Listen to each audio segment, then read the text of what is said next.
Film history is filled with iconic characters. Often they are better known than the movies they are known from. Most recognize Charlie Chaplin's character, the tramp, even if they have not seen a Charlie Chaplin film. And while many more may have seen The Silence of the Lambs, one of my all-time favorite films, Hannibal Lecter had a larger impact on pop culture than the overall film did, even though he's only on screen for about 16 minutes. The most important elements of movie characters are often the script and the actor, but for this reason, the other departments' contributions are often overlooked. Many characters are created as team efforts, where the costumes, makeup, score, sound design, special effects, cinematography and editing, even the production design, play a crucial role in establishing a character. So, today we're going to look at Robert Eggers' 2024 remake of Nosferatu and dissect how they make the titular character appear so powerful and mysterious.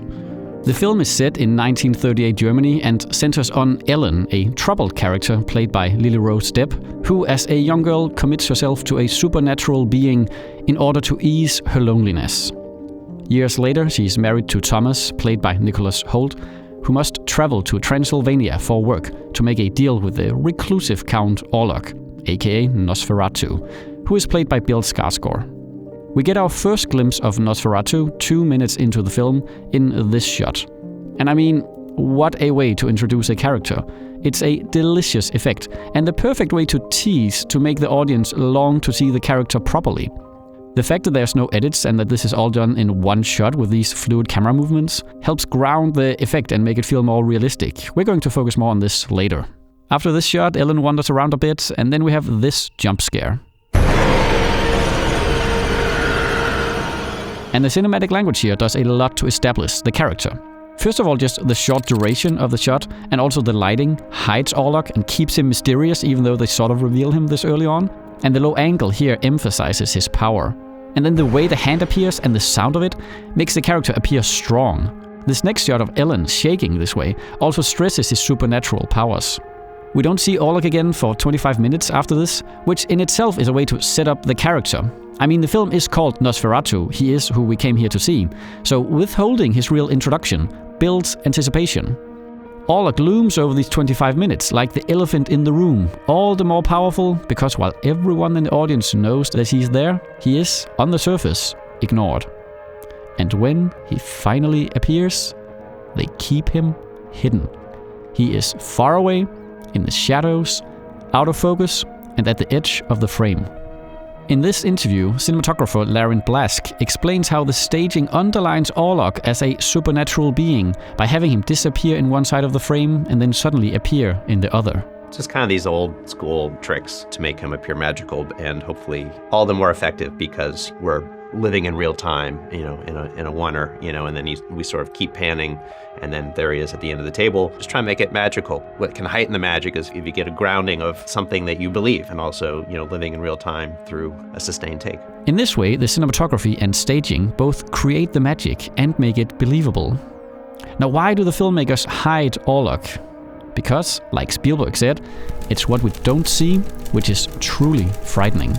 And Spielberg should know, Jaws show better than any film that monsters are scariest when we cannot see them. It's a way to engage the audience's imagination. We scare ourselves way more than any image ever could. You're gonna need a bigger boat.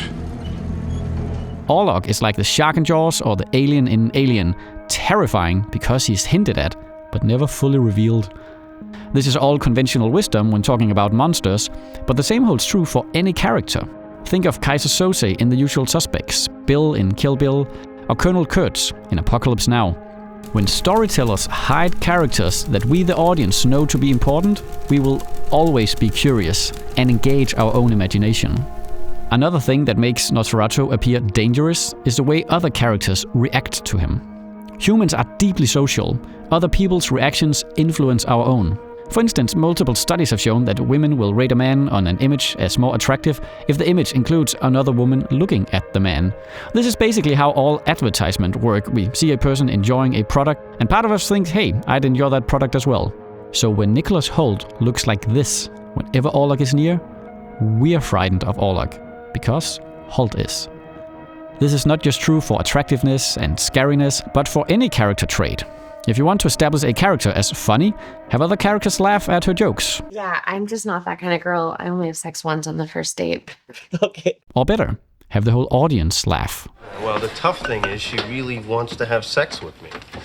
Crazy bitch. In this interview, Javier Bardem talks about Anton Chigurh, his character from No Country for Old Men, and he explains how he appeared more menacing because the other actors were so good at portraying fear. The guy in the gas station, he's great because he really plays fear and insecurity to a different level. So it reminded me to one of the most golden laws in acting. When you are going to play a king, you don't have to act like a king. You have to make sure that people around you treat you like a king. Kings don't go like this. Kings can go like that. But people around you have to be like this. The scary part of that scene is not so much my character, but the actor who really recreates fear in an amazing way. Holt does the same to perfection. Finally, both the costume and makeup teams did absolutely stellar work in Nosferatu, especially when it comes to Nosferatu himself. And I don't have a whole lot to say about this, I just want to acknowledge the incredible work they did. The character looks terrifying, he looks incredible, and that's such a big part of why the character works. Now, I don't in any way mean to belittle Bill Skarsgård's work here. I think his performance is excellent, especially his voice work. So you wish me to prove my enmity as well? I will leave you 3 nights. Tonight was the fun. I was actually sure that they had manipulated his voice a bunch and was planning on part of this essay being about that, but then I did some research and it turns out there was almost no manipulation done to his voice. It's basically all Skarsgård, who among other things worked with a voice coach to lower his voice an octave. Incredible work. Still, I think it's telling that when this film came out, everyone I talked to about it raved about Skarsgård's performance, but no one really commented on how the other craftspeople helped to create the character. I mean, a lot of people mentioned how beautiful the film is, and it is in every regard, but it's like people view this as something separate from Bill Skarsgård's character. Now, you may think this essay only applies to fantastical characters, but I disagree.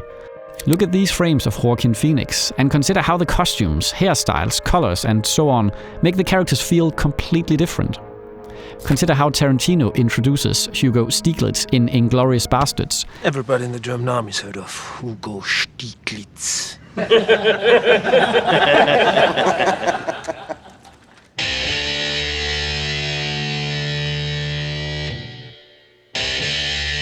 The reason for Hugo Stiglitz's celebrity among German soldiers is simple.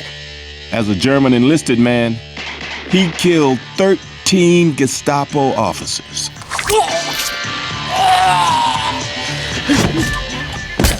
And consider how the dude is introduced in The Big Lebowski. Sometimes there's a man, I won't say a hero, because what's a hero?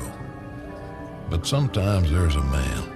Look at how the play of light and shadow cries for the actor in the 1967 movie In Cold Blood. And look at how Rian Johnson frames his characters in The Brothers Bloom, giving the adventurous brother an adventurous background and the cautious brother a boring one. Iconic characters will always stand on the shoulders of a great script and actor, but what makes movies such an interesting art form is how collaborative it is. And this is as true for the creation of characters as it is for the creation of action, comedy, or beauty. Whether or not you notice simply depends.